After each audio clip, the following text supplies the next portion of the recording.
So great item. So one of the reasons I like D2L is because of the fact that it's able to manage my grades for me. So it has a grade management system built right in, which is awesome. Within that management system, you can create categories. So if you want to keep track of your assessment of activities, your assessment for as, those can all be set up within the system as well. One of the most important things for me is with the growth mindset currently is that you can actually remark stuff within this system. And what it'll do is it automatically updates the grades for you, anything that's been remarked. Students can also easily see the grades that they have received. This lets them know what may and may not have been completed, as well as lets them see their mark and get the feedback on it. And in the end, what it does is you can then export those grades to a spreadsheet to easily show who has not completed assignments. So we'll just go in and take a quick look here, first of all, at different grades. So this is for my current French careers class. So we've got use of French orally. These are little quizzes that get done. When you do quizzes in the system, we'll talk about more later, but you can set it up so that they basically mark themselves. So again, you're able to get feedback and information without actually having to even mark anything because the computer system will mark certain types of questions for you. But my students can now go in and they can take a look, and this is the order of all the different evaluations and things that they've had to complete. It'll then show them what their mark is on the right-hand side so they know exactly how they're doing. So if you have this nicely set up and nicely structured, it simply flows through, and then the Unit 1 activities, the Unit 2 activities, we're currently just at the end of Unit 3 right now. And so students are able to then go in and take a look and see what they have done. My online courses, this is my PSK4U. Again, things are sorted. This one's sorted more in terms of units right off the top. So it's all your different Unit 1s. Everything's coded so that the students can see exactly what it is the grade was on, and then they can find their way back to Unit 1, Activity 1, and then the assignment number and the name of the assignment to make it really clear and specific where to find it if they do see a 0, so they can go back and that they can check on it.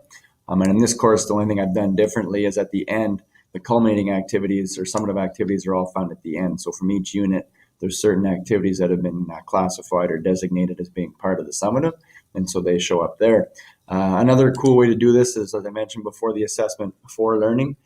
So this was a grade 9 applied science class, and so instead of a textbook, we used the D2L content, so it was completely blended. And what you may have seen before in your D2L shells is they have checking for understanding questions. I took all those checking for understanding questions and made them into the little quizzes that mark themselves.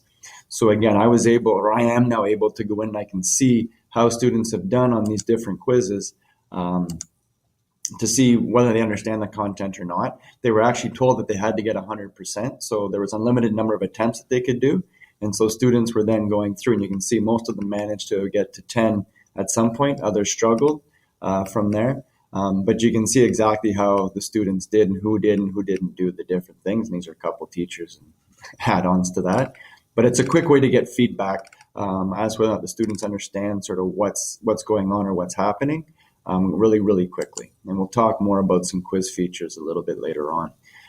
So for me, this is one of the big reasons why I like the grade items is because once you have it set up, it's great information for the students.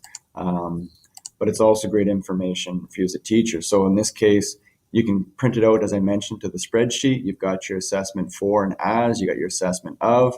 If there was some struggling over in here, then what you can do is you can go back and look at the assessment for or as, and you can then make a determination what the student's mark would be from there. So we talked a lot about the idea of watching what the students are doing in class and having have a record of it.